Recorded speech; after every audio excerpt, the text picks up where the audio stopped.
Alaabaan keenya bu'uura injifannoo keenyaatti jedhan Afyaa'in Caffee Oromiyaa Adde Sa'aadaa Abdurrahman guyyaan alaabaa 15ffaa magaalaa Jimmaatti bifa ho'aan kabajamee jira. Guyyaan alaabaa 15ffaa alaabaan keenya ibsituu hedduminaa fi utubaa birmadummaa keenyaati mata duree jedhuun magaalaa Jimmaatti kabajame irratti qaamoleen nageenyaa, hojjettoonni mootummaaf hawaasni garaagaraa ayyaana kana irratti argamanii jiru. Afyaa'in Caffee Oromiyaa Adde Sa'aadaa Abdurrahman alaabaan keenya bu'uura injifannoo keenyaati. Alaabaa kana eeguuf kabaja kennuufiin barbaachisaadhas jedhanii jiru. Injifannoon kun salphatti kan dhufe osoo hin taane wareegama qaalii saboonni sablammoonni fi uummattoonni Itoophiyaa kafalaniin birmadummaa argame biyyoota Afrikaa keessaa adda durummaan hanga har'aatti yaadatamti. Injifannoo gootonni Oromoo alaabaa keenya sadarkaa hundarratti akka ol ka'u kan taasisan injifannoo Adwaatii jalqabee har'as kan itti fufedha jedhanii jiru.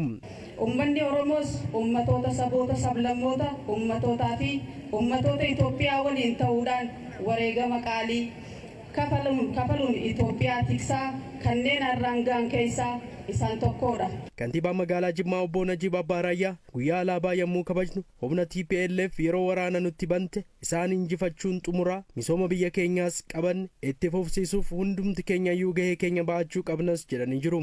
Sirna kabaja guyyaa alaabaa kana xiiqii cimaadhaan kutannoodhaan birmadummaa biyya keenyaa kabachiisuudhaaf yeroo itti murteeffannuu fi eddennoo cimaatti qabannu ta'uunsaa karaa biraatiin misooma biyyi keenya qabatte itti fufsiifnee fayyadamummaa uummata keenyaa sadarkaa inni barbaadamuudhaan gahuudhaaf guyyaatti murteeffannu guyyaa seena qabeessaa fi guyyaa murteessaa akka ta'e kaasuudhaan barbaada.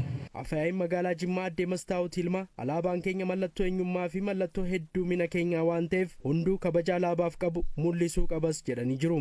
Kabaja alaabaan qabu lammiilee hubachiisuun keessumaa sirna alaabaa baasuuf buusuu irratti dirqamaaf itti gaafatamummaa jiru manneetii barnootaa keessatti bulchiinsa sadarkaan jiru hawaasa hubachiisuun hojii hunda keenyaa ta'uu qaba. Jiraattonni magaalaa Jimmaa alaabaan mallattoo eenyummaa keenyaa waan ta'eef jaalala alaabaa keenyaaf qabnu birmadummaa biyya keenyaa eeguuf tokkummaa fi aantummaa biyyaa mul'isuudhaan ta'uu qabas jedhanii jiru.